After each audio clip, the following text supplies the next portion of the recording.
So I'd like now to introduce our first guest of the day.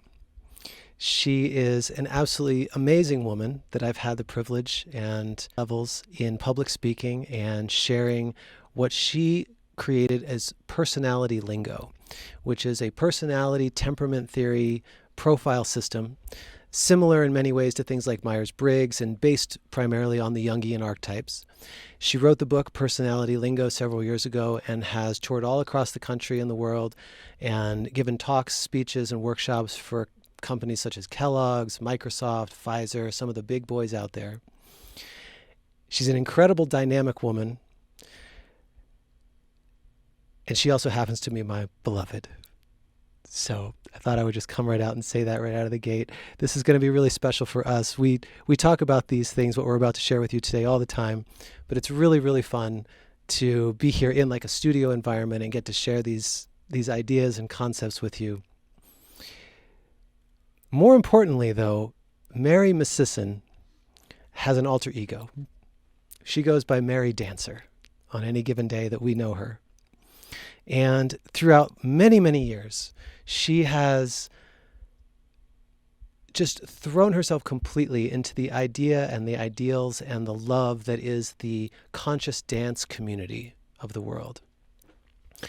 Through conscious dance, she has enjoyed revelations and the wonderful depth of connecting with other human beings. And today she's going to share a little bit about how conscious dance is also considered to her and by many to be a form of moving meditation, to be a mindfulness practice unto itself, and how one, such as yourself on the other side of that camera, might get involved or, start to reach out and enjoy this community known as conscious dance. And so without further ado, please give a warm welcome to my beloved, Mary Dancer Miscisin. Thank you, sweetheart. Thank you, beloved. Thank you. I'm honored to be here today. I'm honored to be here with you today. Thank you. Yes. Mary, maybe you could start by telling our friends out there a little bit about yourself. Maybe you could expand a little on anything that I missed in my introduction. And in particular, how you first came into contact with conscious dance and what it means to you and where it's taken you so far in life. Okay, thank you. It's interesting because the way I came upon it was really kind of a heady intellectual environment. I have studied neuro-linguistic programming for over 20 years, and I was at a workshop in the middle of winter in Wisconsin. And at 3 p.m., and this was a neuro-linguistic programming train the trainer workshop. Okay. And at 3 o'clock with it, which is a lot of people's biorhythmic lull time, they would lock us in a room, literally lock the door and say, wow. You need to exercise, whether you're doing brain gym, the cross-lateral, or different things. They had different to move. Yeah. And there was a TV sitting on one of those stands, those old VCR stands, and there was a video playing, and it was Gabriel Roth. And she is the founder of the moving meditation, the 5 rhythms. Right. And I watched that video, and on the video she was saying, do the dance of your hands. What do your hands want to do? And I thought, well, I've danced mostly in nightclubs, disco, and dancing really thrilled me. But I never paused to think, what dance do my hands want to do? And then she said, add those elbows. And I was just mesmerized. I mean, I couldn't wait till 3 o'clock every day to be locked in the room and dance this dance of my body, add the hips, add the shoulders. Wow. So this was my first discovery. And I thought, where can I find more of this? Where is this? And I lived in Sacramento, California at the time. And so it was interesting. It was just about 2 hours away from me in Sausalito. And the first time I walked into that room, there were 200 people barefoot. Wow. I mean, my background was health and fitness, and you wear your Reebok tennis shoes to teach the aerobic classes and the step classes and stuff, very regimented and instructor focused. And I walked in this room, and there were, 200 people barefoot. And they were just dancing and frolicking and wiggling. And some people were just dancing by themselves, facing the wall. Some people were dancing with each other. And then there were some that were just like rolling on the floor. So everybody doing their own thing in some way, shape, or form. And I thought, wow, what is this? Yeah. And that's when I started to get addicted to it. And I would make the trek, believe it or not, every Sunday, studying with different people or partners, studying my heady intellectual programming. And then, but all the way there, and then just releasing for 2 hours. Yeah. And then using the drive on the way back to study, get back in the brain. And Integrate almost. Yeah. Yeah. Yeah. Thanks. Yeah, that's amazing. So it came to you in a way very unexpected, Oh, yeah. completely out of the blue. All of a sudden there's something on a video screen that you've never seen before. Mm-hmm. You track it down. And what was it called? Do you remember what it was called at the It time? was called The Five Rhythms. It was called The Five And it Rhythms. was billed as, the subtitle was A Moving Meditation. Okay. And for me, I had been introduced to the concept, but the whole idea of sitting still and emptying my brain. If I sit still, I make a grocery list. I mean, things come in all the time, and just the whole thought of it. But dancing for me is one of those times where it empties my brain. I'm totally into the moment. Yeah, tell us more about that. What makes this Five Rhythms? And now we refer to it as conscious dance in many ways, and some people call it ecstatic dance. Tell us Right. actually first, why and how are those terms somewhat interrelated and people use them somewhat interchangeably? Well, with the ecstatic dance, it's like what it sounds. It's really free form. And I think some of those dances as well, it all comes under the same umbrella as conscious dance. I mean, you could probably speak a bit to that, being that you're a conscious dance DJ. I could. And you have That's true, I taught. could, So yes. the interchangeableness of that. That's true. I could, but I'm interviewing you. Okay. Yes. Okay. And I love all of those things. Five Rhythms, of course, seems like kind of like you discovered the mother of it all, Gabriella Roth. God rest her soul. Amazing, beautiful woman who really brought this idea of moving meditation kind of to the West, one might say. Tell us more about your thoughts on why is dance a moving meditation? What makes especially conscious and ecstatic dance Right. a moving meditation? Because just like the name of this conference, mindfulness, it brings you into a mindful state in your body. So it brings you right in the present moment. Present moment. And it actually is one of the ways that if you're present to what is the dance that your hands want to do? How is my body feeling? The music. What does the music invite me to do with my body? Do I want to go slow? How is my mood? Is my mood sad? Where am I today? Am I happy and joyful? So it's Do like I a feel check-in, like you really first you get to Yeah. check in with your And your believe body. me, with 200 people running around in a room barefoot, you need to be present. People have compared it to, say, kayaking, motocross, bike racing, where they say, boy, I have to be in tune.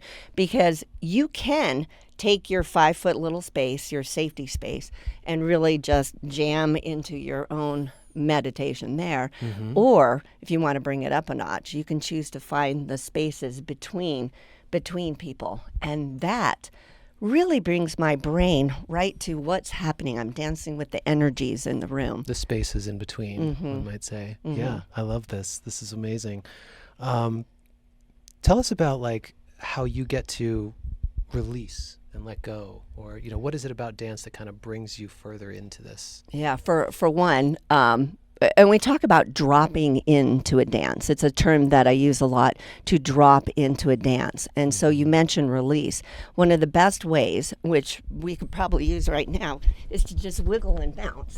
So wiggling and bouncing, for one, it releases the lymph. No other way does a lymph able to circulate in the body unless you move. The So if lymphatic you're system. yeah, Releasing the lymphatic so system, it's the way that we can circulate the lymph in the body, and then it gets other things all. Well, actually, if you do it enough and you wiggle and stuff like that, you'll actually get an endorphin high because it can release endorphins. That makes sense. It releases stress and tension, but Yeah. a way that some people drop into the room, and I highly recommend it if you're out there, just jiggle and wiggle and jiggle. Yeah, if you're out there, and just I give do it a it little. for Just do get it up for out of your chair if you're 3 sitting minutes, at a desk. a full song, and you just wiggle it out.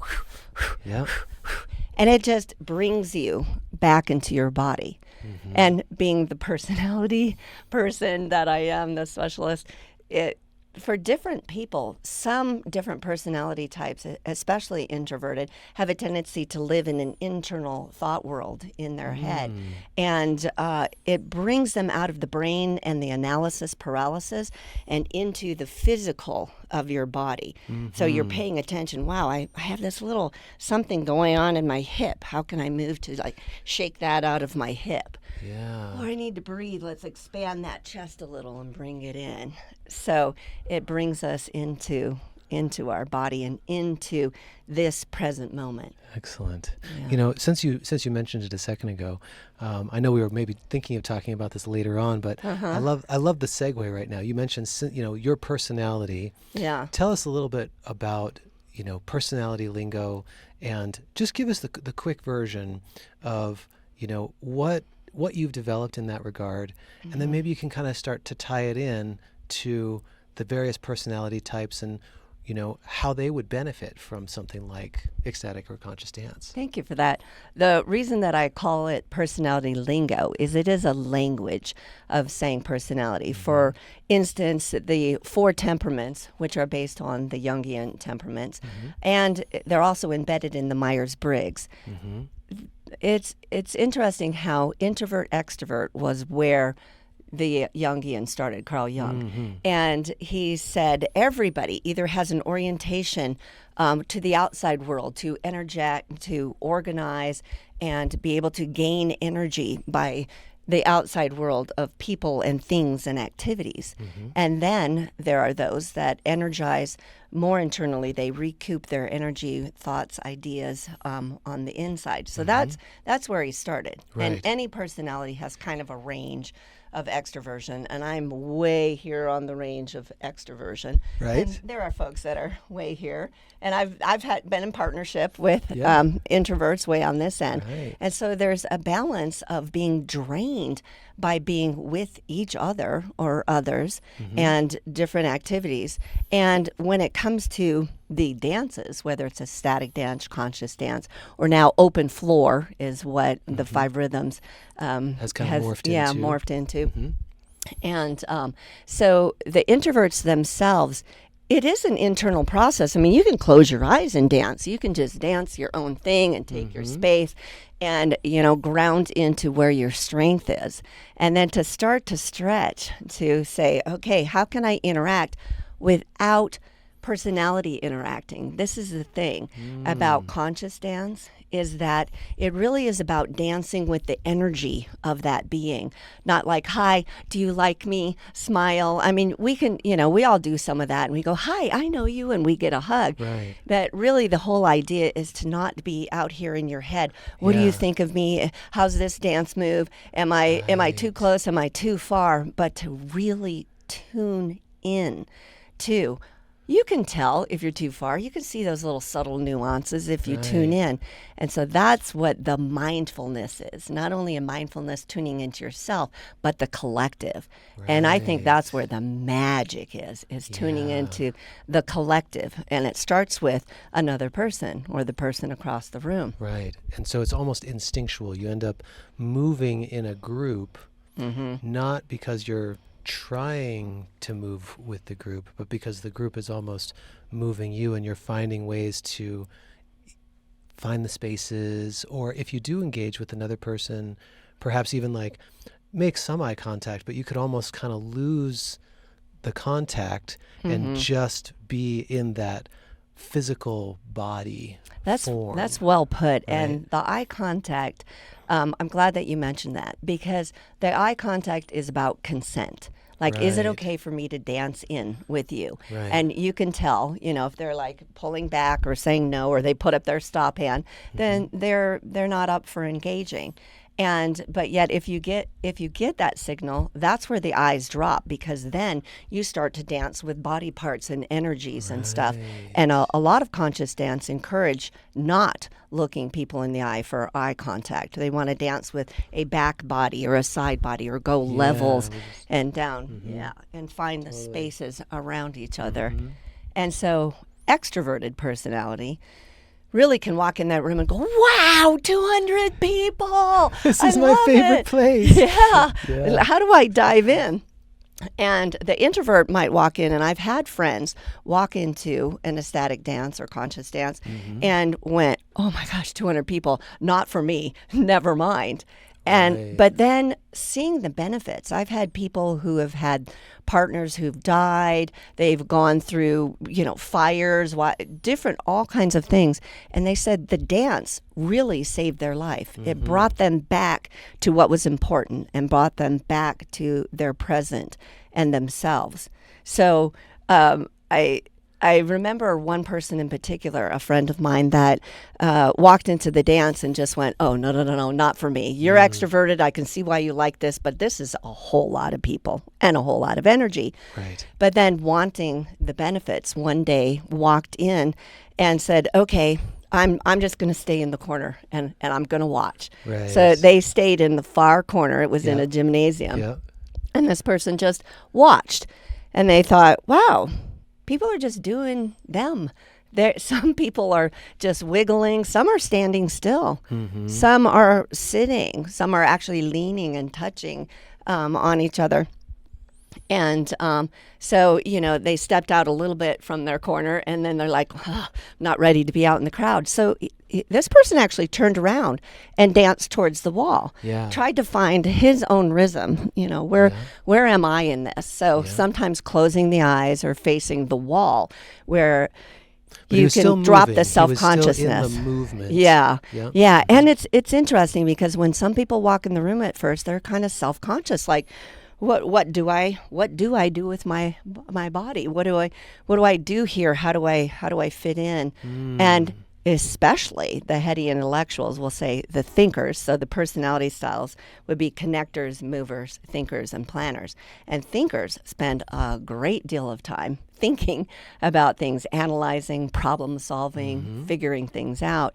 And so for them to come out of their head, which is the style of this particular guy, is something else, to be able to be in their body. Right. Usually it's like body, physical fitness. And so over the course of time, did your friend, I guess, continue to evolve and open up a little, or did he stay in the corner? Yeah, it was forever? amazing because he stayed in his corner for a while, but he was no longer facing backwards. He started facing out.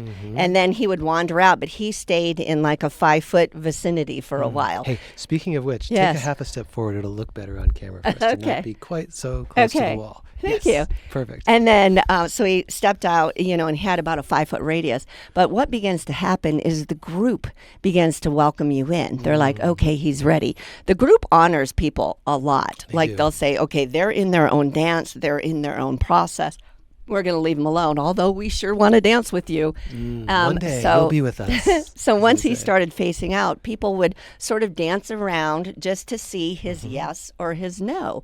And if he's still sort of in fear or hesitancy, he'll do a little pullback. And we're in tune enough, dancers who've been dancing a while Right. can know. So eventually he stepped out, and to see the smile on this guy's face and the whole collective when he finally stepped out, and people would start to dance with him, and then he started dancing between, and then there's this thing that happens, this magic, where we just drop being self-conscious and what am I supposed to do? Am I fitting in? And we just belong. Yeah. Just say, this is my tribe.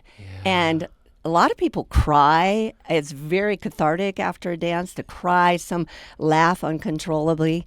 But there's definitely a rule to not talk to each other and engage on the dance Oh, floor. yes, that is an important rule that, Yeah. that most conscious ecstatic dances have, is the no talking once you're actually on the dance floor.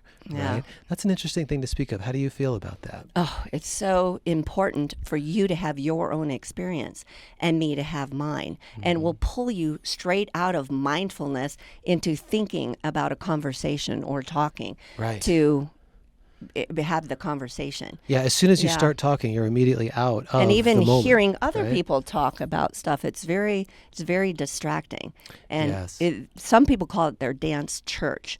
So it's very important to not be talking to each other on the dance floor so that we can have this meditative yet moving experience. Right. I love this. Excellent. Thank you you. so much. I'm going to ask you a few more questions. Okay. Okay. Let's talk a little bit about the fact that some dances happen indoors and some dances happen outdoors. Tell us a little bit about your feelings on, why you like one or the other, or what the benefits of each might have. Well, we'll start with indoors because that's the way it started pre-pandemic. Right. Is that we would have these indoor spaces, and there is something about safety of walls. Okay, I'm not going to go any further than this because that's a wall there. I'm not going to. There's a floor there. There are people, so it really makes for this safe container. Right. And depending on the environment, sometimes it's a morning dance. And so there's just sun streaming through and there's patches on the floor.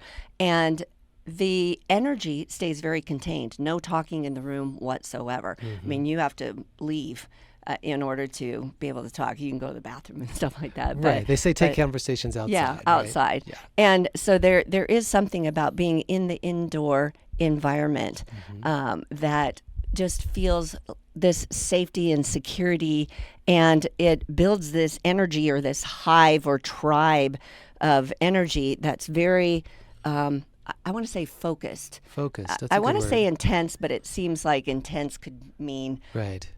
too much. But it's focused and it's powerful. Container, I think, is a lot Yeah. of people use the word container. It keeps the energy contained within that particular area. Yeah. Right. And by doing so, we receive some benefits of the tribe really dropping in together. Yes, right? yes. And again, that term dropping in. You can tell when you're dropped in because that self-consciousness melts away. And so in that container like this, we can find bodies and zip around them and go around the floor and take that corner and the middle and just experiment. And I've been to other dances where sometimes they just all face the DJ and bounce facing the DJ. And actually younger tribes just getting into conscious dance. And I can will do that I can a say little. as a DJ, I actually do love it when they don't stare at me. I love it. I personally do love to see a dance floor that's much more focused on the dance. Yeah. So yeah. So we do encourage maybe, having the middle be the center focal point. But using the real estate of the floor, it's very safe, and you can roll up against the wall or across the floor and with each other. And it's a very safe container. Safe. This word safe keeps coming up. And that's I want to come back to that in just a minute. Okay. But first, tell me a little bit about the benefits of being outdoors. Okay, and I'm going to tag on the safe. Yeah. Because also what I mean is safe. We dance barefoot, remember? Right. And so stepping on a floor that is one even surface, maybe sprung hardwood.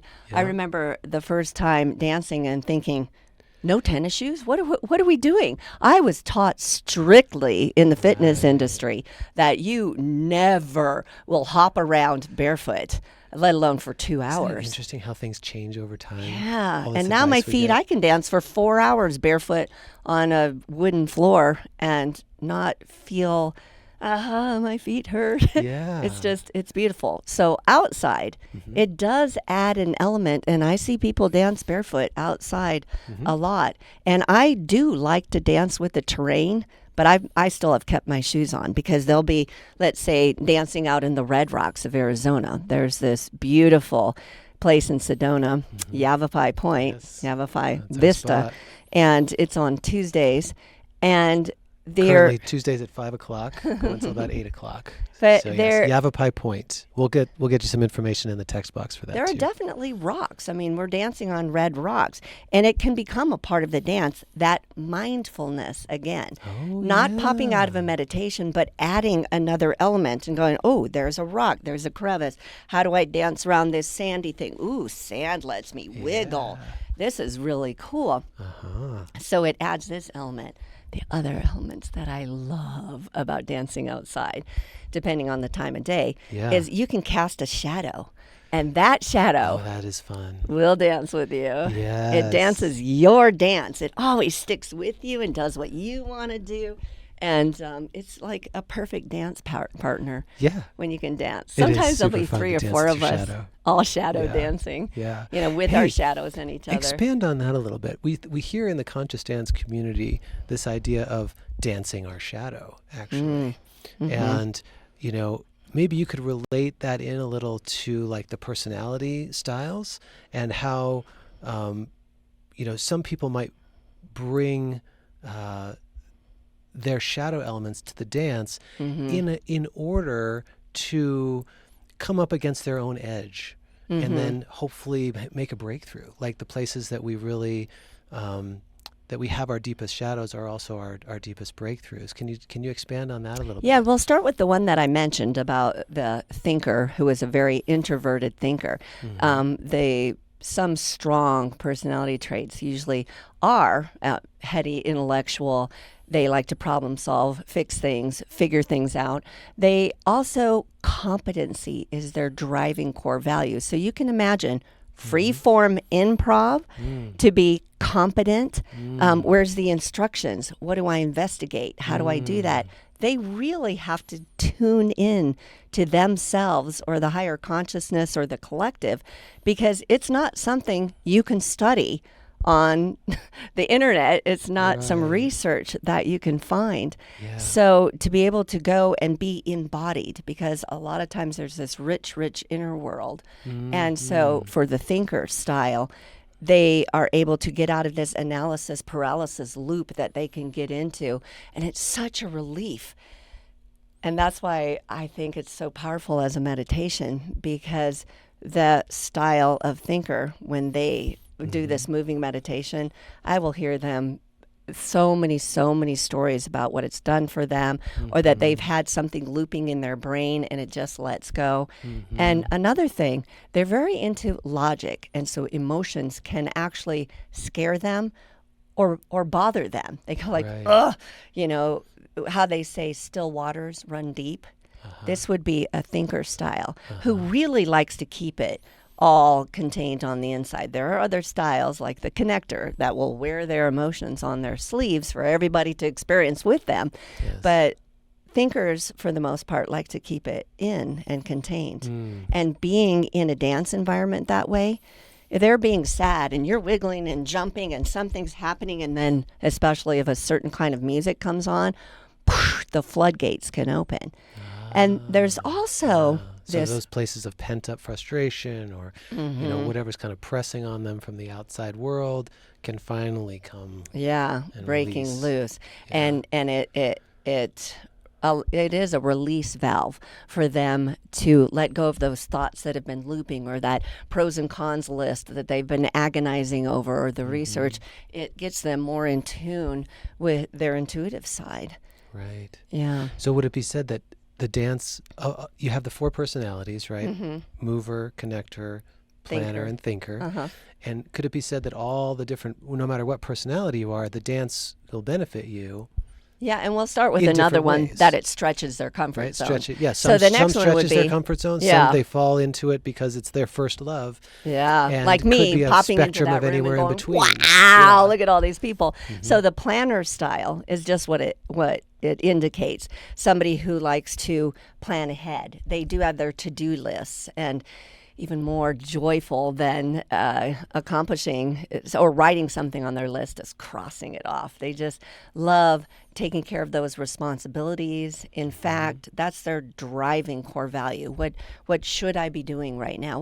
What should you be doing right now? Yes. And so they really do take on a lot of responsibility, much to putting their own needs to the back seat. Yeah. So Bearing they're other people's burdens, one might say. if this isn't productive right now, then how is it benefiting? So for them, very task oriented, rule oriented, very comfortable with closure, and very reliable and steadfast. And so coming to something like this, they love the rules. They love that, okay, I can go every Tuesday at 5:00. They probably have their secret parking spot, because habitually they love having a space to park. Yeah. And in the dance itself, the rules of no talking, they can rely on that. They like being able to rely on no talking. Okay, we're all going to be barefoot. The eye contact kept to a minimum. So there is some comfort in this. And much like the thinkers, they're able to wiggle loose and take time for themselves and get in touch with their own needs, because they are busy saying what needs to be done versus how do I take care of myself and my health? Because seriously, if they don't take care of their health, they can't be there for others and all those responsibilities. Yeah. So the planners love that it wiggles them out of their what some people call rigidness, but they really have a comfort zone in reliability and having things be consistent. Yes. So the type that I haven't mentioned yet, the style, is the movers. And the mover personality style is what you would think of as a mover and shaker, somebody that's like, wow, bright light, squirrel.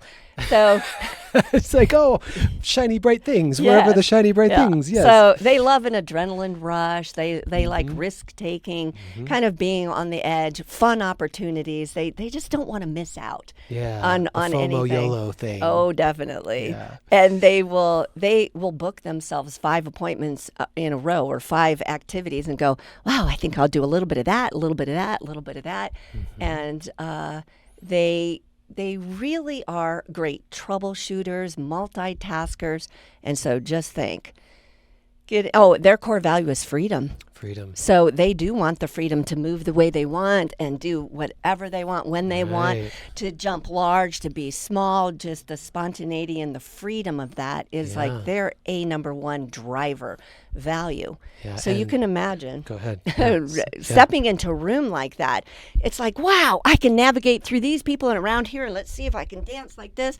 And they do want to do the handstands and the different things where they take it to the next edge, or throw themselves against the wall and see how far they can bounce out and stuff. So they have a tendency to sort of stir the energy in the room. And so they're finding their tribe by way of society can sometimes really put us in little boxes, right? Yeah, and a mover wants nothing to do with boxes.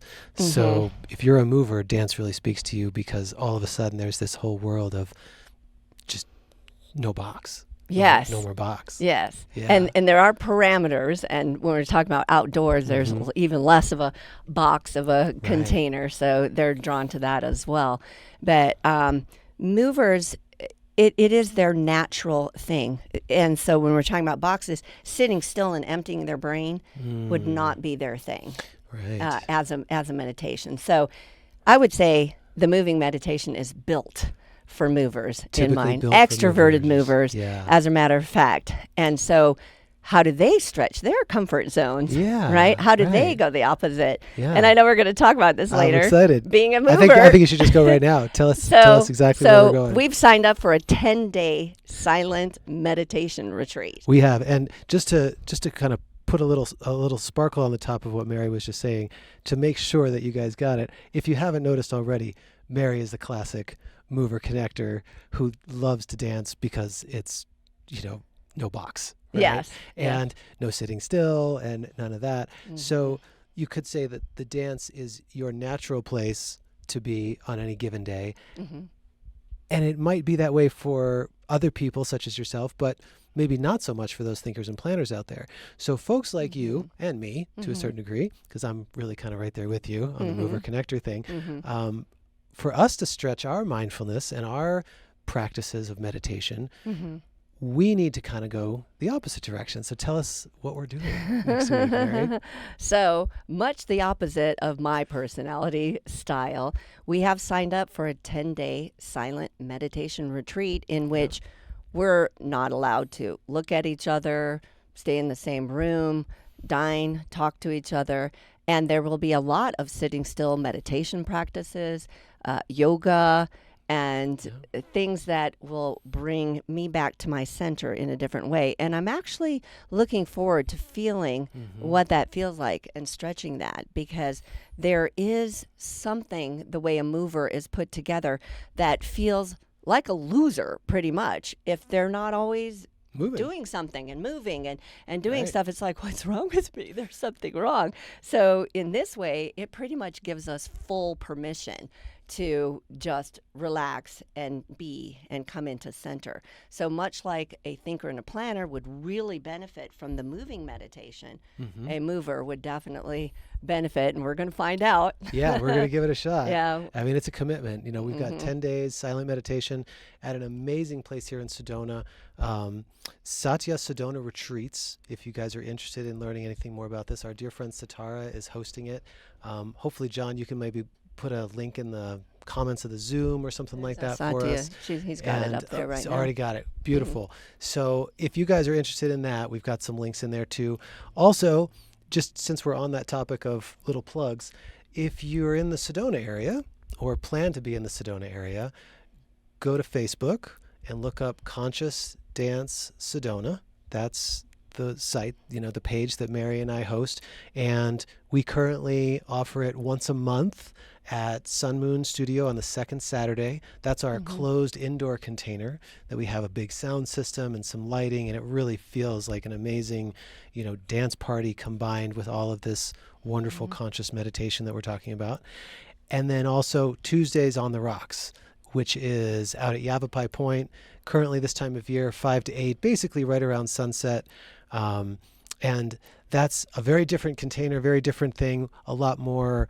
And we're going to talk more about that because I stopped with the shadow. Go ahead. And there's many other elements. But Yeah. hitchhiking back on that, Thursdays at Posse Ground. That's right. And now we've got dancing- Thursdays at Posse Ground. Yeah, dancing at the pavilion. At the pavilion. Another epic indoor-outdoor experience because it does have Also a 5 to very 8 p.m. smooth dance floor. But there's also a grassy area if you're a hula hooper or a handstand cartwheel person. Yeah. And so it's got the best of both worlds. It's where going to got take this off. That's going to be beautiful- amazing. Yeah, beautiful Yeah. container. And we're DJing that this coming Thursday, if anybody's in Sedona and wants to come to that. So also basically the same concept, 5 to 8 or, in those sunset hours.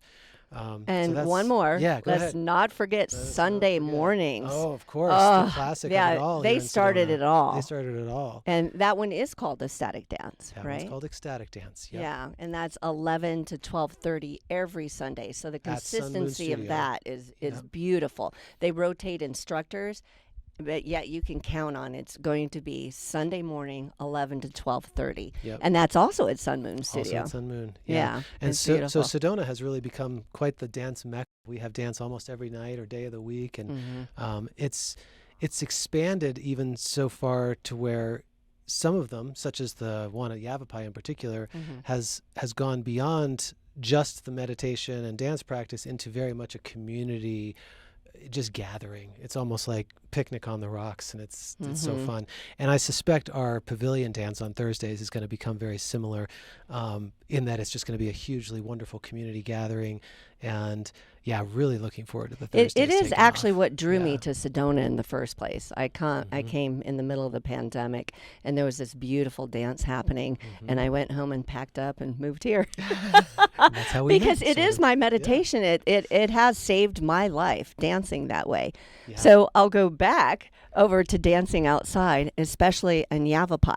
And not only are you navigating the crevices and the rocks and stuff, so that adds an element, especially for the movers. And when I didn't talk about connectors either. I know. We just we'll- go for we'll it. We've got jump, we've we'll got a jump minute right or back two. over there. Yeah. So Can you believe our time here is almost up? Wow. It's gone that fast. okay, We thought we were going to so I'll have be to quick. So spend- for the connector personality, they are connectors. They like to connect thoughts and things like, let's say it's a full moon, and they'll say, oh, that means romance is in the air, or that means this, and we'll have a full moon circle and ceremonies to celebrate it. They like to connect with other human beings, even if it's in the grocery store or, say, walking past them. They like to smile and nod and say hello. And you can tell that you have a lot of connector in you if the other person doesn't happen to connect back. It's sort of like you can feel this little disconnect in your body. Right. So connectors are creative and intuitive, and they have this emotional compass that measures decisions for them, where they think, I don't know. But for some reason, my emotional spidey senses are alive and activated, and I think that's a no in my body. Right. Or So, a yes, whichever way or a it yes, goes. yes, whichever they are. So connectors as well, like that, what you were just referring to, that whole community feeling. So going, especially to the dance at Yavapai, to be able to connect with people around, connect on the dance floor, the whole idea of dancing with a tribe, it's just beautiful. And pulling is. others in, tourists come and dance, Yep. and it's a whole experience that meets a lot of marks. It's amazing. And just to kind of round us out as we close out today, Okay. could you tell our guests a little bit about if they're interested in getting into doing ecstatic conscious dance, How to do that? how to get started? What's their best How many more inroads? minutes do we have? I would say 2 more minutes. Okay. Yes. Okay. Because I did want to mention dancing on Yavapai is the wind too, and the wind adds a whole nother element. Wind in your So hair. yeah, You wind and always look so good with sunshine the wind in your and hair. stuff. So how a person would get started? I think number one, Like, let's say they don't live in Sedona. Obviously, we Yeah. just gave you all the info you need to find to us visit in Sedona. Sedona or But dance let's in say they live Sedona. across the world. Like, how would Yeah. they find this community, or how would they get started? Really, if they just look up on the internet and they look for conscious dance, ecstatic dance, 5 rhythms, open floor, body joy. I mean, there's so many different forms of dance out there, but conscious dance is sort of the umbrella. And then if you visit, like when I travel to Seattle, Portland, different places, I look that up so that I can coordinate my trip to be able to go. Yeah. And Because it's almost like an extended tribe. Even, Yeah. We have our conscious dance community here, but if we go to one somewhere else, it's Yeah. almost like the worldly and tribe. And I do recommend, if you haven't danced that way and you step onto the floor and you feel like, I don't know what to do, do that wiggle, do that shake and wiggle and get yourself dropped into the room. And it's even okay to stare at the wall for a little Yeah, while if you stare need at to. the wall, whatever it you takes. need to do. Yeah. And really, as I mentioned, the friend of mine that took his circle and danced towards the wall, it's all your own pace. So as you come in and you get to know people a little bit more or feel familiar, your body will ground in and you will feel it. You will feel when you drop in and you go, oh, wow. I wasn't worried about how my hair is or whether my outfit is crooked or whether that person wants to dance with me, or I don't know how to do contact improv, which is a whole nother thing. So it's when you let go of that monkey mind and you just have fun. And that's when, to me, it's the most magic of a moving meditation, is when you're just looking for the spaces between and feeling no sense of self-consciousness, just letting the music climb inside your body and move you. And you will feel it. And believe me, people go for all kinds of reasons, whether it's for stress release, whether they're working through relationship challenges. It's all danced out on the dance floor. Oh, That's and that beautiful. saying, right? When in doubt, dance it out. Yes. I know you like that I love saying. that. It's one of your favorites. So tell us. Let's close with that. That's a beautiful way to close. A dear friend of mine, Marie Elizabeth, used to say, when in doubt, if you're trying to make a decision or you're troubled over something, just dance it out. When in doubt, dance it out. Yeah, and I love that saying. So we invite you to step into this form of moving meditation, a way of dropping into yourself and the mindfulness that's connected to your breath and each body part. Like you may have never thought before, what does my shoulder want to do? What does my back, my ribs, what do my hips want to do? But to tuning into the toe dance, dancing with somebody else's toes, the mindfulness of dropping into your body and releasing the mind and being fully, fully present. Oh, fully present. Thank you, Mary Dancer Miscisin. Thank you, my love. I love you. And we love you guys. And thank you so much for coming out today, sitting with us today. We're going to take a very short break. Just kind of